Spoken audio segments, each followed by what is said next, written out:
বিসমিল্লাহির রহমান রহিম। Hello my dear student, আসসালামু আলাইকুম। তোমাদের সকলকে অনেক অনেক প্রীতি ও শুভেচ্ছা জানিয়ে শুরু করছি আজকের আলোচনা। আমার আজকের আলোচনায় থাকছে নবম ও দশম শ্রেণীর রসায়ন অর্থাৎ এসএসসি রসায়ন অধ্যায় ৩ পদার্থের গঠনের একটি গুরুত্বপূর্ণ প্রশ্ন। প্রশ্নটি হচ্ছে, পরমাণুতে ইলেকট্রন বিন্যাসের নীতি আলোচনা করো বা পরমাণুতে ইলেকট্রন বিন্যাসের নিয়ম আলোচনা করো। তোমরা বুঝতেই পারছো পরমাণুতে ইলেকট্রন বিন্যাসের নিয়ম শেখাটা কতটা জরুরি, কারণ আমাদের প্রতি ক্ষেত্রেই পরমাণুর ইলেকট্রন বিন্যাসের প্রয়োজন পড়ে। আসো আজকের এই গুরুত্বপূর্ণ প্রশ্ন উত্তরটি আমরা ভালোভাবে বুঝতে চেষ্টা করি। আমি তোমাদেরকে এখন বোর্ডে নিয়ে যাচ্ছি। দেখো আমি কি লিখেছি, পরমাণুতে ইলেকট্রন বিন্যাসের নীতি আলোচনা করো। উত্তর লেখা শুরু করলাম। তো উত্তর লেখার আগে আমি তোমাদেরকে একটু বলি, তোমরা জানো পরমাণুতে বিভিন্ন শক্তিস্তর রয়েছে। সেই শক্তিস্তরগুলোতে বিভিন্ন অরবিটাল রয়েছে বা উপশক্তিস্তর রয়েছে। এই উপশক্তিস্তরগুলোতে ইলেকট্রন প্রবেশ করবে, কিন্তু প্রবেশের একটা নিয়ম আছে। সেই নিয়মটাই আমি তোমাদের সামনে এখন তুলে ধরব। সেটা কি, যে অরবিটালের শক্তি কম হবে ইলেকট্রন সে অরবিটালে প্রথমে প্রবেশ করবে। নিম্ন শক্তির অরবিটালগুলো ইলেকট্রন দ্বারা পূর্ণ হওয়ার পর অতঃপর উচ্চ শক্তির অরবিটালে ইলেকট্রন প্রবেশ করবে। এটাই হচ্ছে ইলেকট্রন বিন্যাসের নিয়ম। তাহলে কি, কোনো পরমাণুতে নিম্ন শক্তির অরবিটালগুলো ইলেকট্রন দ্বারা প্রথমে পূর্ণ হবে, অতঃপর ক্রমান্বয়ে উচ্চ শক্তির অরবিটালগুলো পূর্ণ হবে। আসো এই কথাগুলো আমরা ক্রমান্বয়ে লিখে যাই, নোট করে ফেললে তোমাদের বুঝতে সুবিধা হবে। কোনো পরমাণুতে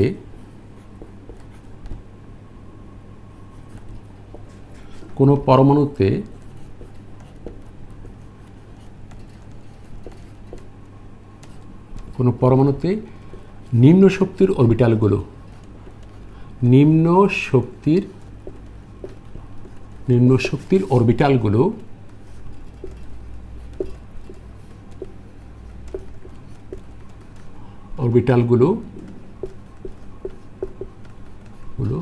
প্রথমে ইলেকট্রন দ্বারা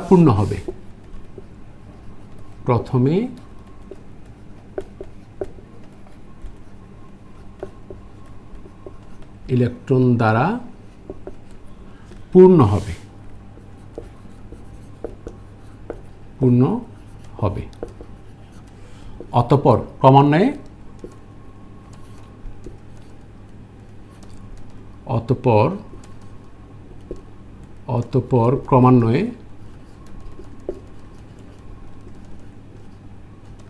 অতঃপর ক্রমান্বয়ে উচ্চ শক্তির অরবিটালগুলো পূর্ণ হবে। উচ্চ শক্তির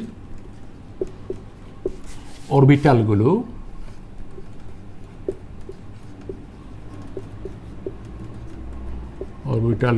ইলেকট্রন দ্বারা পূর্ণ হবে।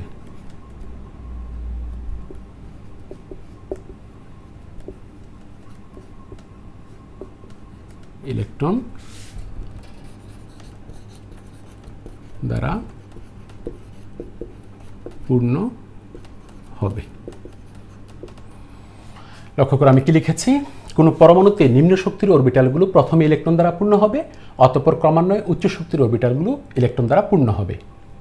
অর্থাৎ পরমাণুতে যে অরবিটালগুলো থাকবে, যে অরবিটালটার শক্তি কম সেটাতে আগে ইলেকট্রন প্রবেশ করবে, অতঃপর উচ্চ শক্তির অরবিটালে ইলেকট্রন প্রবেশ করবে।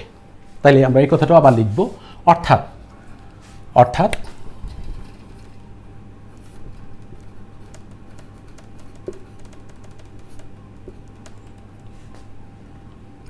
পরমাণুতে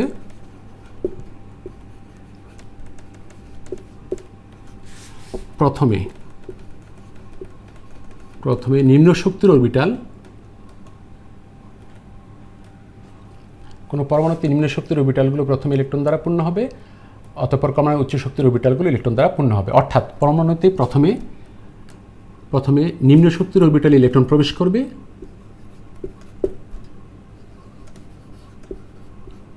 শক্তির অরবিটালে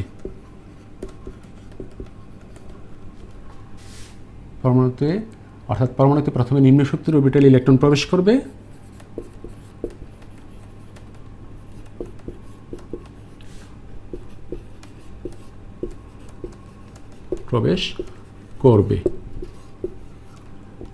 অতঃপর অতঃপর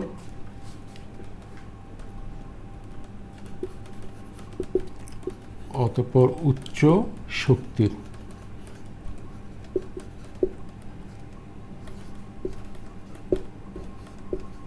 অরবিটালে ইলেকট্রন প্রবেশ করবে।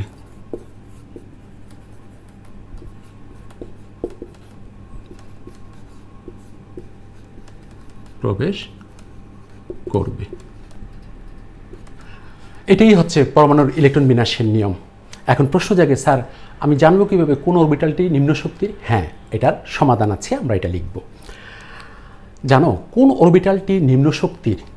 তা প্রধান শক্তি স্তরের মান n এবং উপশক্তি স্তরের মান l এর যোগফলের উপর নির্ভর করে।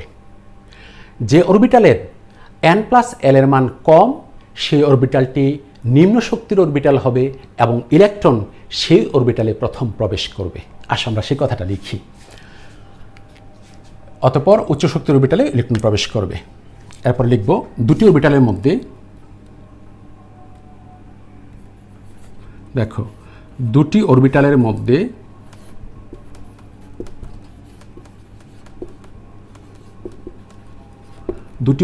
মধ্যে কোন অরবিটালটি নিম্ন শক্তির? কোন অরবিটালটি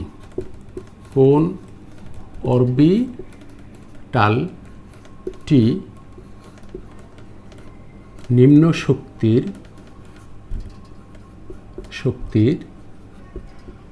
তা প্রধান শক্তি স্তরের মান প্রধান শক্তি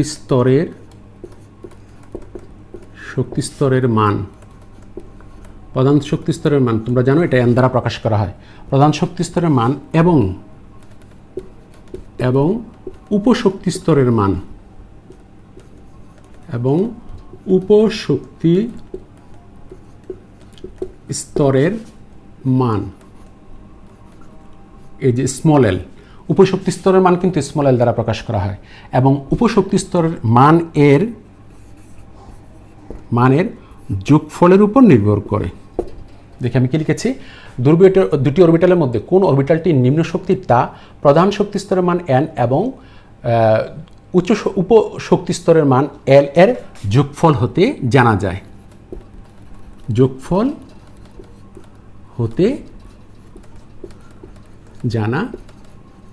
যায়। দেখো জানা যায়। এরপর লিখব দুটি অরবিটালের মধ্যে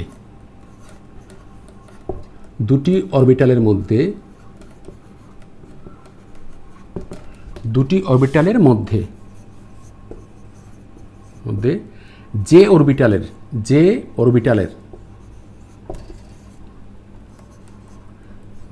অরবিটালের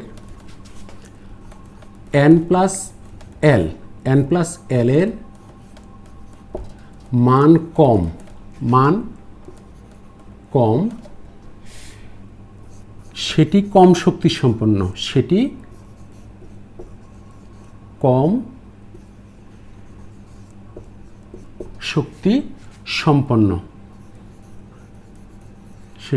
শক্তি সম্পন্ন এবং ইলেকট্রন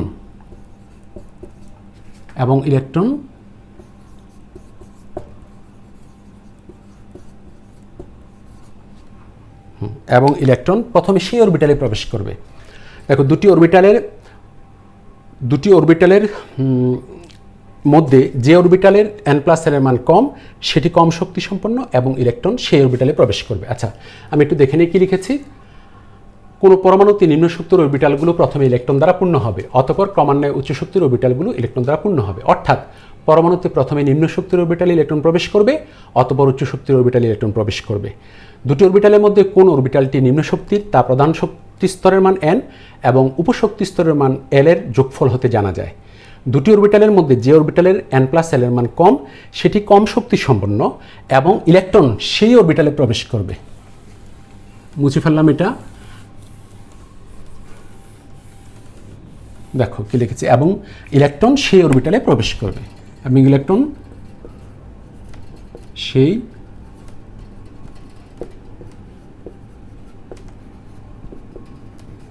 অরবিটালে প্রবেশ করবে। যেমন যেমন যেমন দিয়ে আমরা কি লিখছি দেখো,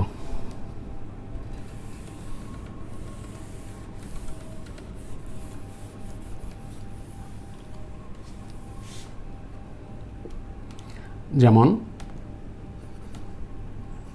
3D অরবিটালের ক্ষেত্রে দেখো, 3D অরবিটালের ক্ষেত্রে, যেমন 3D অরবিটালের ক্ষেত্রে n = 3। কীভাবে জানবে দেখো, এই 3D তো যে সংখ্যাটা থাকবে সেটা হবে n এর মান। 3D অরবিটালের ক্ষেত্রে n = 3 এবং l = 2। ফলে দেখো, ফলে n + l = হবে 3 + 2 = হচ্ছে 5। প্রশ্ন জাগে, স্যার l = 2 কীভাবে পেলেন? আমি আগের লেকচারটিতে তোমাদেরকে এটা দেখিয়েছি। l এর মান 0 হলে s অরবিটাল, l এর মান 1 হলে p অরবিটাল, l এর মান 2 হলে d অরবিটাল, l এর মান 3 হলে f অরবিটাল। সেখান থেকে যেহেতু এটা d অরবিটাল তাই l এর মান 2। তাহলে n + l এই দুটো যোগ করব, n + l 3 + 2 = 5। এবার দেখো 4s অরবিটাল, 4s অরবিটালের ক্ষেত্রে n = বুঝতেই পারছি এই যে 4টা হবে n এর মান 4 এবং l = আমি একটু আগে বলেছি যে l এর মান 0 হলে s অরবিটাল হয়, তাহলে l = 0 হবে। ফলে n + l = হচ্ছে 4 + 0 = হচ্ছে 4। তাহলে একদম সহজে বোঝা যাচ্ছে 3D অরবিটালের n + l এর মান 5 আর 4s অরবিটালের n + l এর মান হচ্ছে 4। তাহলে 4 ছোট, তাহলে ইলেকট্রন 4s অরবিটালে আগে প্রবেশ করবে, 3D অরবিটাল প্রবেশ করবে না। তাহলে আমি লিখছি, যেহেতু দেখো, যেহেতু 4s এবং 3D অরবিটালের ক্ষেত্রে, 3D অরবিটালের ক্ষেত্রে 4s অরবিটালের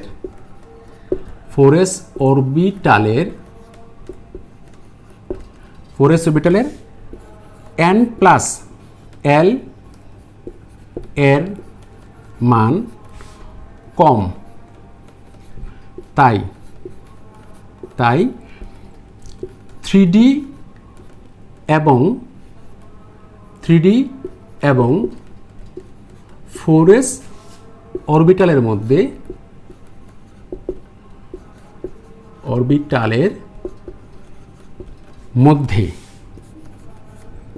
মধ্যে 4s অরবিটাল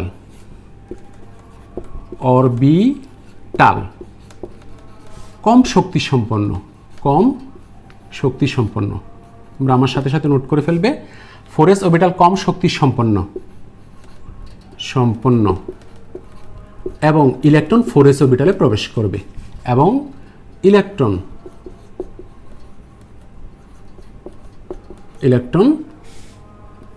4s অরবিটালে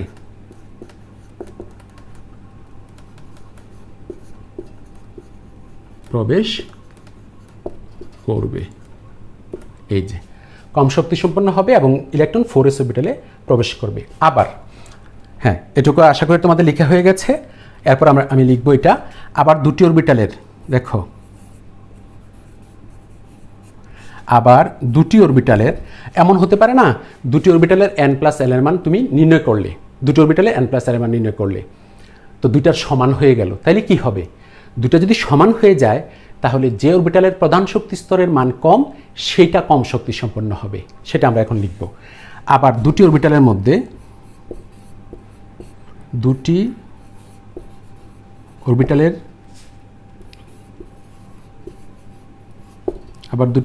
ক্ষেত্রে n + l এর মান সমান হলে সমান হলে যে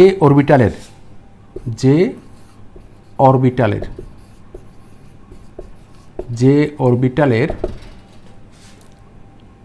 প্রধান শক্তি স্তরের মান কম, প্রধান শক্তি স্তরের দেখো আবার দুটি অরবিটালের ক্ষেত্রে n প্লাস l এর মান সমান হলে যে অরবিটালের প্রধান শক্তি স্তরের, আমি এটা মুছে ফেললাম উপরেরটা, দেখো যে অরবিটালের প্রধান শক্তি স্তরের মান, প্রধান শক্তি স্তরের মান ব্র্যাকেটে লিখে রাখলাম n, প্রধান শক্তি স্তরের মান সমান হলে যে অরবিটালের প্রধান শক্তি স্তরের মান কম সে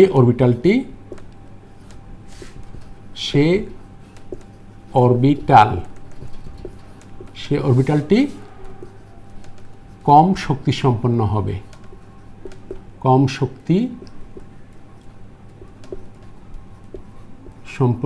হবে, এবং ইলেকট্রন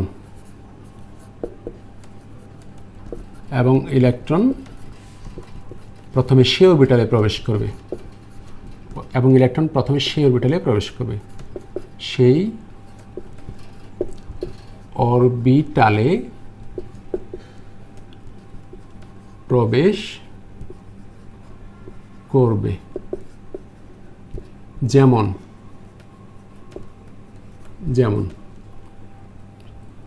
এটা মুছে ফেললাম,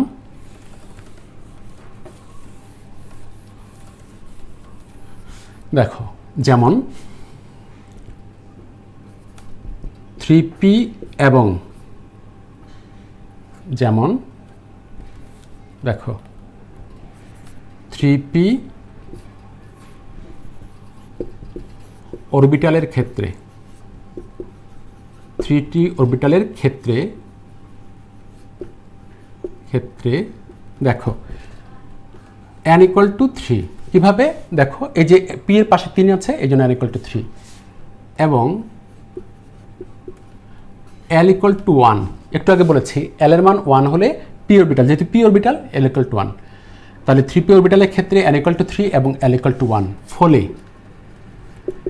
ফলে n plus l equal to 3 plus 1 equal to 4।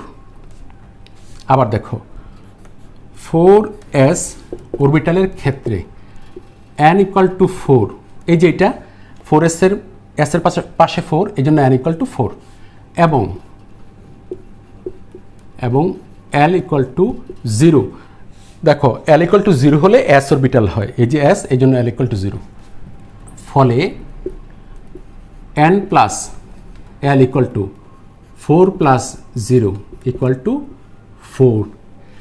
তাহলে দেখো এখানে n প্লাস l এর মান কিন্তু দুইটাই সমান পাওয়া গেল, তাহলে ইলেকট্রন কোনটাতে প্রবেশ করবে, কোনটা কম শক্তি সম্পন্ন? কম শক্তি সম্পন্ন হচ্ছে দেখো p এর পাশে 3, s এর পাশে 4, যেটা ছোট, প্রধান শক্তি স্তরের মান n এর মান যেটা ছোট, এই যে 3 ছোট, এই জন্য 3p অরবিটাল কম শক্তি সম্পন্ন হবে, ইলেকট্রন 3p অরবিটালে আগে প্রবেশ করবে। আসো আমরা লিখি, এক্ষেত্রে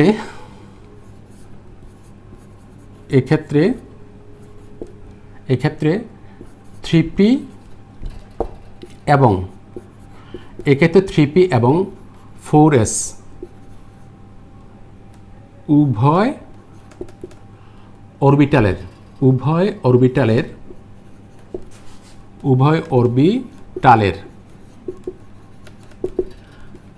n plus l equal to 4 অর্থাৎ সমান। দেখো এক্ষেত্রে 3p এবং 4s উভয় অরবিটালের n plus l equal to 4 অর্থাৎ সমান, কিন্তু 3p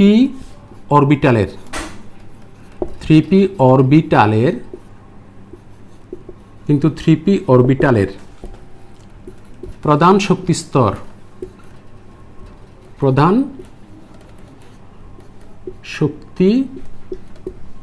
স্তরের মান n equal to 3, প্রধান শক্তি স্তরের মান n equal to 3 যা কম, তাই এটি কম শক্তি সম্পন্ন হবে,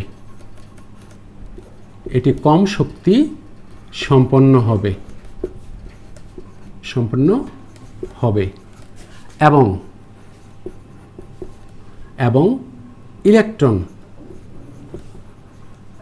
ইলেকট্রন 3p অরবিটালে আগে প্রবেশ করবে, 3p অরবিটালে আগে প্রবেশ করবে।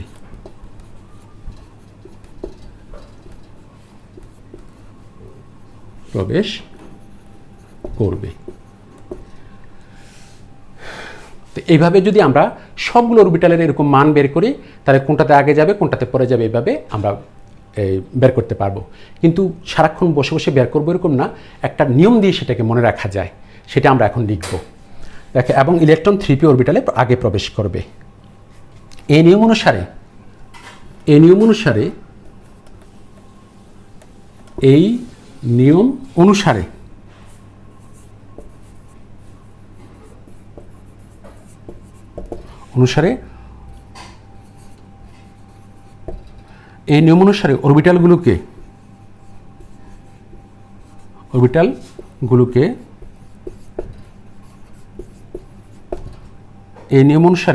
অরবিটালগুলোকে তাদের শক্তির ক্রমানুসারে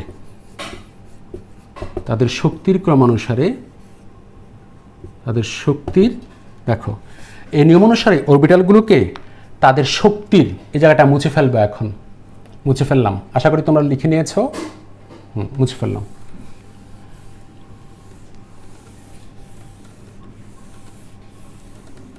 দেখো এই নিয়ম অনুসারে অরবিটালগুলোকে তাদের শক্তির ক্রমানুসারে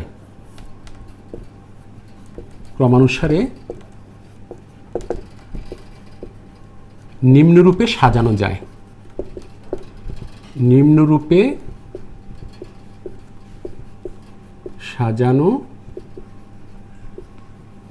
যায়। আসো আমরা সেটা লিখব এখন। মুছে ফেললাম এটা। তোমরা জানো এখানে হচ্ছে 1s অরবিটাল 1 নম্বর শক্তি স্তরে, 2 নম্বর শক্তি স্তরে 2s, তারপরে হচ্ছে 2p, 3 নম্বর শক্তি স্তরে 3s, 3p, তারপর হচ্ছে 3d। এরপরে দেখো এই যে 4s, তারপরে হচ্ছে 4p, তারপর হচ্ছে 4d, তারপর হচ্ছে 4f। আমরা জানি শুধু f পর্যন্তই লিখব। পরের বার হবে 5s, 5p, 5d, 5f। তোমরা জানো f এর পরে g h অরবিটাল আছে, কিন্তু সেগুলোকে আমরা লিখব না, কারণ এই পর্যন্ত আবিষ্কৃত মৌলগুলোর ইলেকট্রন এই 4টা অরবিটালে দিয়ে আমরা পরিপূর্ণ করে ফেলতে পারি, আর অরবিটালের প্রয়োজন হয় না। যদি ভবিষ্যতে প্রয়োজন হয় তখন লেখা হবে। এরপরে আসো 6s, 6p, 6d, এরপরে হবে 6f। পরের বার হচ্ছে 7s, 7p, 7d, 7f। আসো এই যে লক্ষ্য করো, এইভাবে অ্যারো দিবে।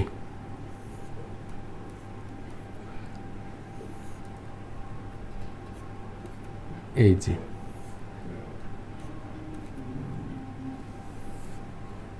যে এইভাবে অ্যারো দিয়ে আমরা মনে রাখতে পারবো, এইটুকুই, ওগুলার দরকার হয় না। তাহলে সবচেয়ে কম শক্তি হচ্ছে 1s অরবিটালের, তাহলে এটাকে আমরা এইভাবে লিখতে পারি। দেখো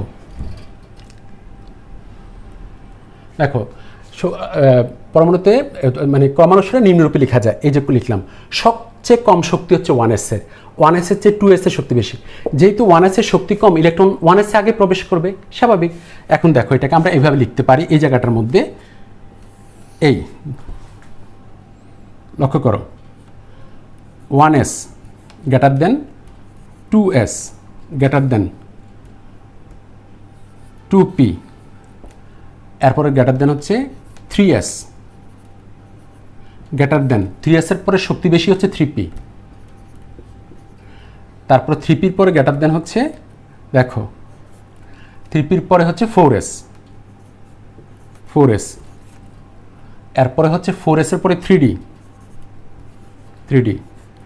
গ্রেটার দেন 4p, এরপর হচ্ছে গ্রেটার দেন মানে লেস দেন 4p এর পরে হচ্ছে 5s, 4p এর পর হচ্ছে 5s, দেখো 4p এর পর হচ্ছে 5s, লেস দেন 5s এর পরে হচ্ছে 4d, less than 5p, less than 6s, less than 4f, আর লিখব না। আচ্ছা লিখে ফেলি, less than 5d, less than 5d এর পরে 6p, লেস দেন 7s, মানে শক্তি বৃদ্ধি হচ্ছে। দেখো এখানে শক্তি বৃদ্ধি, এই যে শক্তি বৃদ্ধি মানে 1s এর চেয়ে 2s এর শক্তি বেশি। তো আমাদের তো শক্তি বেশি জানলাম, কিন্তু ইলেকট্রন যাবে কোনটাতে? 1s এ যাবে। এই জন্য ইলেকট্রন যাবে আগে 1s এ, খেয়াল রাখো, আগে 1s এ যাবে, তারপরে 2s এ যাবে, তারপর 2s এর পরে 2p তে যাবে, তারপরে 3s এ যাবে, তারপর 3p তে যাবে, তারপরে 4s এ যাবে, তারপর 3d তে যাবে, তারপরে 4p তে যাবে, তারপরে 5s এ যাবে, তারপরে 4d তে, তারপরে 5p, তারপরে 6s, 4f, তারপরে 5d, তারপরে 6p, তারপরে 7s, এইভাবে দিতে হবে। তুমি 1s কে দিয়ে তারপরে 3d তে দিয়ে ফেলতে পারবে এরকম না, ক্রমান্বয়ে 1s এর পরে 2s, 2s এর পরে 2p, এইভাবে যে নিয়ম আছে সেইভাবে তোমাকে ধারাবাহিকভাবে ইলেকট্রনগুলো প্রাপ্যতা অনুসারে দিতে হবে। প্রাপ্যতা অনুসারে মানে কি?